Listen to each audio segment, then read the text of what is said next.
Good morning, dear students. Again, here I am again, Nidhi, your English teacher.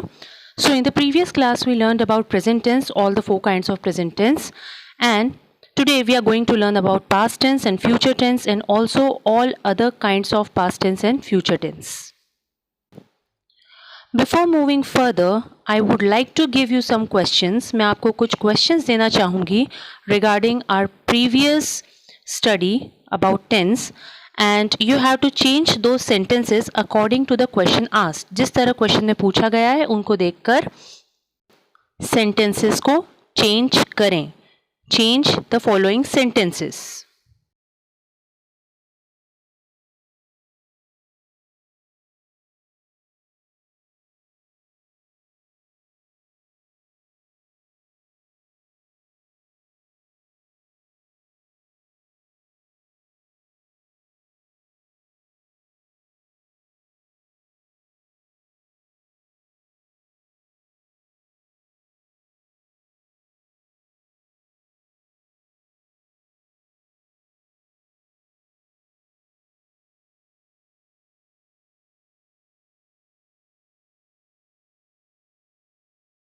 Now come, let's start next tense, that is past tense. Let's begin with past indefinite tense, यानी कि जो कुछ काम हुआ था. पहचान के लिए हमारे पास आता है आया, गया, लिया, दिया, ली, दी या की. हेल्पिंग वर्ब होता है इसमें डिड. सेंटेंस स्ट्रक्चर हमारे पास वही रहेगा. सबसे पहले हमको सब्जेक्ट चाहिएगा, वर्ब चाहिएगा और ऑब्जेक्ट चाहिएगा. लेकिन यहाँ पे हम वर्ब का सेकेंड फॉर्म यूज करेंगे, यानी कि कोई काम ऑलरेडी हो गया था. सो अफर्मेशन में हमारे पास सेंटेंस स्ट्रक्चर में होगा सब्जेक्ट, वर्ब का सेकेंड फॉर्म और ऑब्जेक्ट. नेगेटिव में हमारे पास होगा did not as a helping verb, verb का फर्स्ट फॉर्म और ऑब्जेक्ट. जहाँ आपके सेंटेंस में डिड लग गया है वहाँ हम वर्ब का फर्स्ट फॉर्म ही यूज करेंगे. इंट्रोगेटिव में भी हमारे पास आएगा हेल्पिंग वर्ब में डिड क्वेश्चन बनाने के लिए और वर्ब का फॉर्म रहेगा first. Similar we will do in negative interrogative. That means our helping verb will be the same, that is did. Then we will use a subject, not, and then verb first form and object. Now coming on to example, हमारा affirmative sentence है he sang a song. उसने गाना गाया. Negative sentence हो जाएगा he did not sing a song. ध्यान दीजिएगा sang का first form यहाँ पे use किया गया है, that is sing. Then interrogative sentence we further use did as the helping verb and as a question tag. Then हम यूज करेंगे verb का first form, that means did he sing a song. क्या उसने गाना गाया. And in interrogative negative didn't he sing a song. क्या तो हम ये यूज कर सकते हैं didn't he sing a song or we can use did he not sing a song. Now coming on to next tense, that is past continuous tense, जिसकी पहचान है रहा था, रही थी, रहे थे. And helping verb used here is was and were. जिस तरह प्रेजेंट कंटिन्यूअस में हमने यूज किया था इज, एम, आर, उसी का अपोजिट होता है was and were. That means is का अपोजिट होता है वॉज, आर का अपोजिट होता है वर, एम का अपोजिट भी होता है was. So coming on to the sentence structure, that means continuous का मतलब कोई चीज़ रहा, रही, रहे, और क्योंकि पास्ट की बात कर रहे हैं तो आ जाएगा था, रहा था, रही थी, रहे थे. Now coming on to affirmative sentence structure, we will again have the subject, helping verb was and were to show था, थी, थे, verbs first form ING and object. ING denotes रहा, रही, रहे. Then in negative there will be only a slight change, that means the addition of not. केवल छोटा सा change होगा, छोटा सा बदलाव होगा, that is also of not. Rest all sentence structure will be similar. That means subject plus was were plus not, verbs first form ing and object. Then we will go for interrogative. The same helping verb will be used in the place of question tag. That means was or were. Then subject, verbs first form ing and object. Similar will be there with a slight change, that means addition of not. Negative interrogative sentence was or were plus subject plus not plus verb first form plus ing and object. यहाँ पर एक चीज़ ध्यान दें आप, जब भी हम first person का यूज़ करते हैं I, for singular we will use was, that means I was. Plural में फर्स्ट पर्सन होगा तो we were. Second person you, तो यू के साथ हम यूज़ करेंगे वर का. फिर हम आते हैं third person singular, he, she, it और सिंगुलर नेम। ध्यान दीजिएगा, he, she, it and singular name, इनके साथ हम यूज़ करेंगे वॉज का, और दे के साथ हम यूज़ करेंगे वर का, to make it plural, to show it plural. अब हम आते हैं इनके एग्जाम्पल्स पे, जिसमें अफर्मेटिव का एग्जाम्पल है ही was playing with a ball, जहाँ पे ही कौन है, सब्जेक्ट है। क्योंकि ये थर्ड पर्सन है इसलिए हमने उसके साथ यूज़ किया है वॉज का, जिसे डिनोट करते हैं हम था। He was playing with a football, वह अपनी बॉल से खेल रहा था। नेगेटिव में there will be slight change, that means addition of not, he was not playing with a ball, वह बॉल से नहीं खेल रहा था। Was he playing with a ball, क्या वह बॉल से खेल रहा था। Wasn't he playing with a ball, क्या वह बॉल से नहीं खेल रहा था। सो I hope the sentences are clear to you. Once again, जब हमारे पास फर्स्ट पर्सन होता है सिंगुलर आई, उसके साथ हम वॉज का यूज़ करते हैं। प्लूरल फर्स्ट पर्सन वी के साथ हम वर का यूज़ कर सकते हैं। यू के साथ वर का यूज़ होता है। ही, शी, इट और सिंगुलर नेम के साथ वॉज का यूज़ होता है, और दे के साथ वर का यूज़ होता है। Now we are moving towards past perfect tense. Perfect means जो काम हो चुका, लेकिन पास्ट की बात हो रही है तो था, तो इसकी पहचान क्या है, हो चुका था, चुकी थी, चुके थे। अब इसे अफर्मेटिव बनाने के लिए हमारे पास क्या क्या सेंटेंस स्ट्रक्चर है, सिमिलर, सब्जेक्ट, इसमें हमारा हेल्पिंग वर्ब जो होता है वो होता है हैड, और उसके साथ हम यूज़ करते हैं वर्ब का थर्ड फॉर्म। जब भी हमारे पास पास्ट टेंस की बात होती है और हम हैड का यूज़ करते हैं तो उसमें वर्ब का थर्ड फॉर्म यूज़ होता है। जब हम प्रेजेंट परफेक्ट का यूज़ करते हैं, किसी भी सेंटेंस को प्रेजेंट परफेक्ट में कन्वर्ट करते हैं, हमारे पास हेल्पिंग वर्ब हैज़ और हैव होते हैं और वर्ब का थर्ड फॉर्म यूज़ होता है। Don't get confuse with it. फिर नेगेटिव सेंटेंस में the addition of not will be there, that means subject plus had plus not plus verb का थर्ड फॉर्म प्लस ऑब्जेक्ट। जब हम interrogative की बात करते हैं तो as a question tag we have had here, had plus subject plus verb का third form plus object. And when we use for negative interrogative, had plus subject plus not plus verb का third form, and then it comes to object. Now let's come and see the examples of it. For affirmative we have studied English. उसने English पढ़ी थी या वह English पढ़ चुकी थी। She had not studied English. Had she studied English? Hadn't she studied English? Similar sentences are there, only the difference is of helping verb and verb's third form. Rest the sentence structure is similar to all other sentences, that means subject plus verb plus object. Now let's move further towards next tense, जो कि है past perfect continuous tense। जैसा कि हमने समझा था that there is a slight difference, वो भी होता है समय का डिफरेंस। यानी कि यहाँ पे पहचान के लिए हमारे पास रहा, रही, रहे आता है, लेकिन क्योंकि पास्ट की बात कर रहे हैं तो रहा था, रही थी, रहे थे, और वो भी किसके साथ, समय के साथ आता है। यहाँ हमारा हेल्पिंग वर्ब जो है वो है हैड बीन। सेंटेंस स्ट्रक्चर देख लेते हैं। यहाँ पे हमारे अफर्मेटिव में हमें चाहिए subject plus had been, verb का फर्स्ट फॉर्म आईएनजी आपको क्या बताता है, रहा, रही, रहे, ऑब्जेक्ट, और उसके बाद हम यूज़ करेंगे सिंस और फॉर का, जो हमें से बताता है। सिंस का यूज़ कब करते हैं, जब हमारे पास पर्टिकुलर टाइम गिवन नहीं है, and for a particular time, that is for a point of time. Negative में आपके पास आता है सब्जेक्ट, उसके साथ हैड नॉट बीन, वर्ब का first form ING and object, साथ ही सिंस और for and time. Interrogative we are making a question tag here, so we have had as a question tag, subject been plus verb first form plus ing plus object, then again since or for, and then time. Then negative interrogative we have had plus subject plus not been plus verb first form ing object since or for plus time. Now let's move towards the example. Affirmative में हमारे पास है I had been studying English since afternoon. मैं दिन से ही English पढ़ रहा था। I had not been studying English since afternoon. मैं दिन से इंग्लिश नहीं पढ़ रहा था। Had I been studying English since afternoon? क्या मैं दिन से इंग्लिश पढ़ रहा था? Had been studying English since afternoon? क्या मैं दिन से इंग्लिश नहीं पढ़ रहा था? So I hope past tense is clear to you. Come let's take a quick recap. Past indefinite tense में आपके पास हेल्पिंग वर्ब होता है डिड, पहचान क्या होती है? आया, गया, लिया, दिया, ली, दी, की। पास्ट कंटिन्यूअस टेंस की पहचान होती है रहा, था, रही थी, रहे थे, और हेल्पिंग वर्ब होता है आपका वॉज और वर। उसी के साथ आपके पास वर्ब का फर्स्ट फॉर्म आता है और आईएनजी का यूज होता है।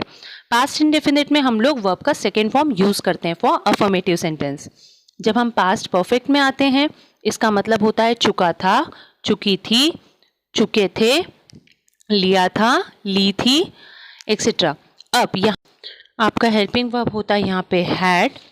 उसी के साथ हम वर्ब का थर्ड फॉर्म यूज करते हैं। अगला टेंस है पास्ट परफेक्ट कंटिन्यूअस टेंस, यानी रहा था, रही थी, रहे थे विथ टाइम, यानी कि हम उसके लिए से का यूज करते हैं। यहाँ पे आपका हेल्पिंग वर्ब होता है हैड बीन, वर्ब का फर्स्ट फॉर्म हम इसके साथ यूज करते हैं और साथ ही हम क्या लगा लेते हैं? आईएनजी। सो होप आपको पास्ट टेंस अच्छी तरह से क्लियर हो गया होगा। Now we will move to our next tense, that is future tense. अब हम आते हैं फ्यूचर टेंस के ऊपर, that is future indefinite tense, जिसकी पहचान है गा, गे, गी। क्रिया के अंत में गा, गे, गी आता है। हेल्पिंग वर्ब यहाँ पे हम यूज करते हैं विल या शैल। अब यहाँ पे अफर्मेटिव सेंटेंस बनाने के लिए हमारा सेंटेंस स्ट्रक्चर होगा सब्जेक्ट, उसके साथ विल प्लस वर्ब का first form and object. Negative sentence बनाने के लिए we have subject plus will not plus verb first form and object. Interrogative बनाने के लिए as a question tag we have will here, will plus subject plus verb first form and object. Then again for negative interrogative we have will plus subject plus not plus verb first form and object. Now moving on to our examples. I will study English. मैं English पढ़ूंगा. ध्यान दीजिएगा आखिर में आ रहा है गा. I will not study English. मैं English नहीं पढ़ूंगा. Will I study English? क्या मैं English पढ़ूंगा? Will I not study English? क्या मैं English नहीं पढ़ूंगा. सो फ्यूचर इंडेफिनिट की पहचान क्या होती है? क्रिया के अंत में गा, गे, की लगता है. अब हम आते हैं फ्यूचर कंटिन्यूस टेंस पे. कंटिन्यूस यानी रहा, रही, रहे और हमारे मेन टेंस के हिसाब से चेंज हो जाएगा उसका आखिरी का शब्द, यानी रहा होगा, रही होगी, रहे होंगे. हेल्पिंग वर्ब होगा इसमें विल बी. सेंटेंस स्ट्रक्चर आपका रहेगा subject plus will be plus verb first form, रहा, रही, रहे को बताने के लिए आईएनजी एंड ऑब्जेक्ट. नेगेटिव में हम नॉट का एडिशन कर देंगे.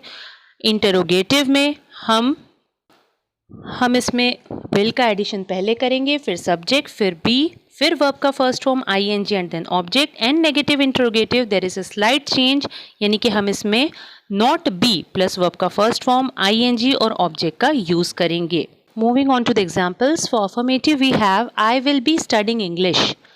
मैं इंग्लिश पढ़ रहा हूँगा. I will not be studying English. मैं इंग्लिश नहीं पढ़ रहा हूँगा. Will I be studying English. क्या मैं इंग्लिश पढ़ रहा हूँगा?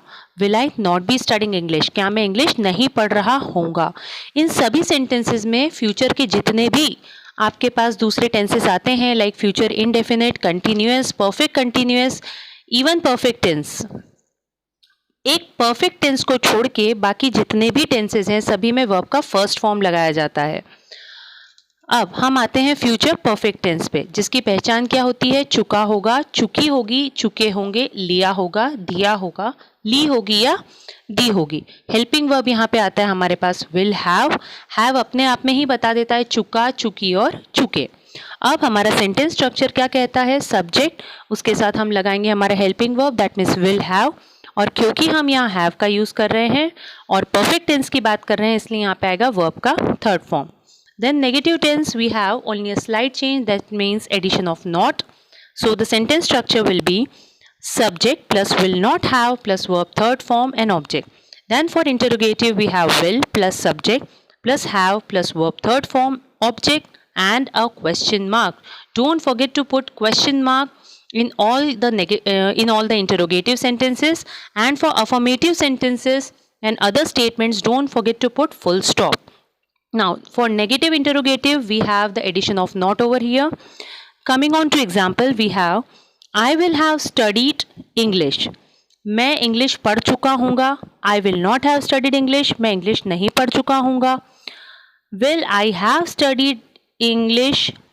क्या मैं English पढ़ रहा होगा या पढ़ चुका होगा, या will I not have studied English, क्या मैं इंग्लिश नहीं पढ़ चुका होऊंगा। इसी के साथ हम आते हैं फ्यूचर टेंस के लास्ट टाइप पर, जो कि है फ्यूचर परफेक्ट कंटिन्यूस टेंस, जिसकी पहचान होती है रहा होगा, रही होगी, रहे होंगे, और समय के साथ उसमें से का प्रयोग होता है। से बताने के लिए हम किसका यूज़ करते हैं, सिंस और फॉर का, और हेल्पिंग वर्ब यहाँ पर आ जाता है विल हैव बीन। अब यहाँ अफर्मेटिव सेंटेंस का स्ट्रक्चर होता है subject plus will have been, verb का first form ING, object, since या फॉर और टाइम। उसी तरह नेगेटिव में हम इसमें नॉट को जोड़ देंगे, यानी कि subject plus will not have been plus verb first form ING, object plus since और फॉर और टाइम। इंटरोगेटिव के साथ आ जाएगा will plus subject plus have been plus verb first form ING, object, since, for and time. And negative interrogative के लिए आएगा will plus subject plus not have been plus verb first form ing, object, since, for and time. Now moving on to the examples. He will have been studying English since morning. वह सुबह से English पढ़ रहा होगा. He will not have been studying English since morning. वह सुबह से English नहीं पढ़ रहा होगा. Will he have been studying English since morning? क्या वह सुबह से इंग्लिश पढ़ रहा होगा. Will he not have been studying English since morning? क्या वह सुबह से इंग्लिश नहीं पढ़ रहा होगा. So all the tenses are clear to you. I just hope these tenses are clear to you, and if you do have any doubts, then please write the questions below. Let's take a quick recap. Future indefinite tense की पहचान होती है गा, गे, गी, और helping verb होता है हमारे पास विल या शैल. फ्यूचर कंटिन्यूअस का हमारी पहचान होती है रहा होगा, रही होगी, रहे होंगे, और हमारा हेल्पिंग वर्ब होता है विल बी, उसके साथ वर्ब का फर्स्ट फॉर्म और आईएनजी का यूज़ किया जाता है. उसके बाद फ्यूचर परफेक्ट टेंस की पहचान होती है चुका होगा, चुकी होगी, चुके होंगे, लिया होगा, दिया होगा, ली होगी या दी होगी, और हेल्पिंग वर्ब होता है हमारा विल हैव, और वर्ब का थर्ड फॉर्म इसमें यूज़ किया जाता है. Future perfect continuous tense last tense है हमारा, जिसकी पहचान रहा होगा, रही होगी या रहे होंगे, और समय के साथ से का प्रयोग होता है. इसमें हमारा हेल्पिंग वर्ब होता है विल हैव बीन, इसी के साथ वर्ब का फर्स्ट फॉर्म और आईएनजी का यूज़ किया जाता है. Now it's your task time. आपको एक स्टोरी दी गई है, एक स्टोरी का वीडियो दिया गया है, उसको आपको पास्ट टेंस के सारे टेंसेस यूज़ करके लिखना है.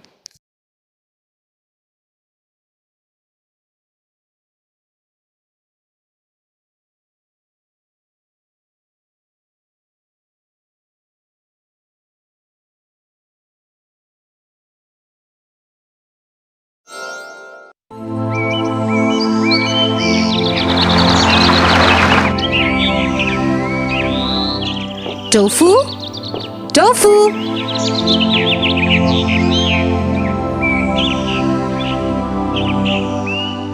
Tofu, what are you doing here? Your friends and I were waiting for you at the library.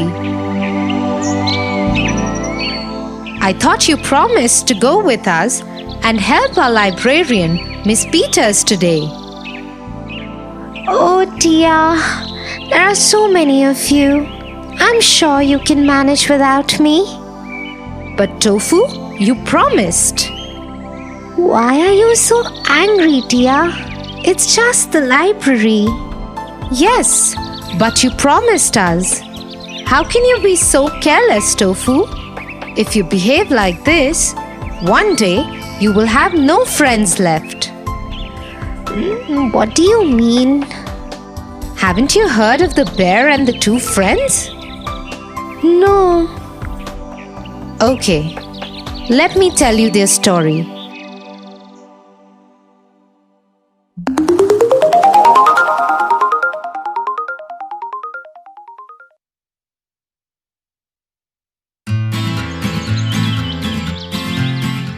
Once upon a time, two friends had to travel through the forest.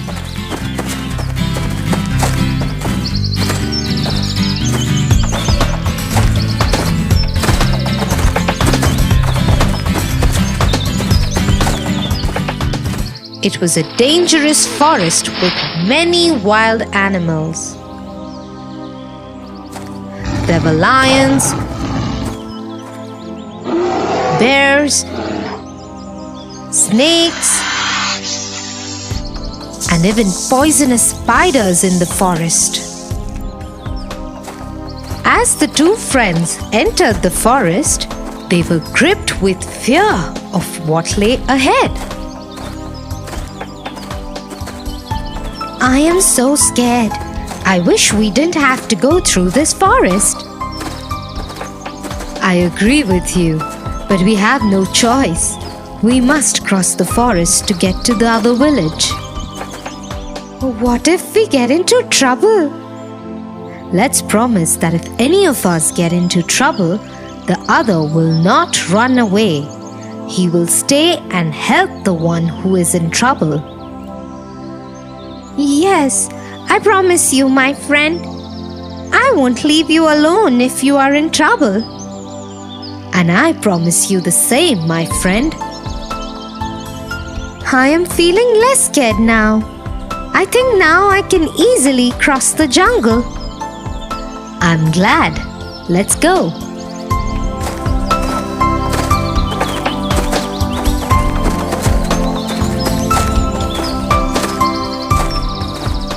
After some time of walking through the forest, the two friends heard a rustling sound from the bushes ahead of them. They stopped in their tracks. Oh, what do you think it is? Shh! I don't know. I can't see clearly. Can you? Just then, a large dark figure appeared ahead of them. Oh no! It's a wild bear! It hasn't seen us yet. Run! Saying so, the boy climbed up a tall tree and sat on one of its branches. But his friend didn't know how to climb a tree. My friend, I don't know how to climb a tree. Please help me climb it. But the boy on the tree did not help him. He shook his head and held closely to the tree. The boy on the ground saw the bear approaching him and quickly lay down on the spot. He had heard that bears do not attack dead things, so he closed his eyes, held his breath, and lay very still.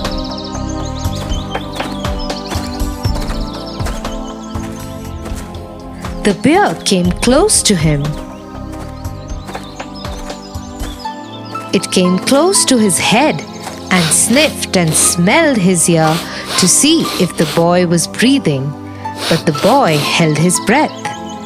Thinking that he was dead, the bear left the boy and moved on.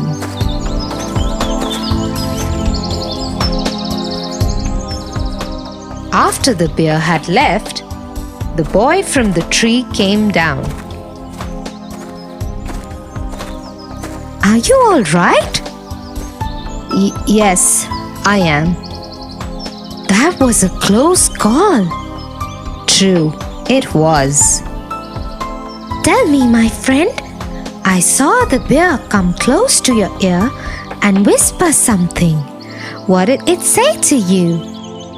It told me to be wary of a false friend and not keep such company.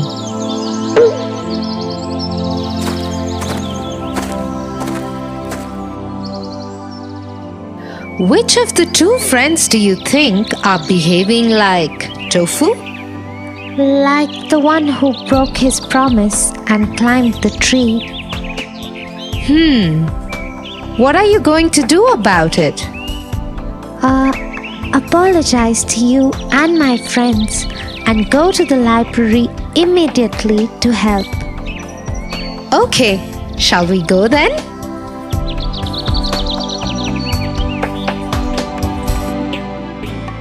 For your favorite rhymes, stories, and more, join Kids Hut family. Subscribe here.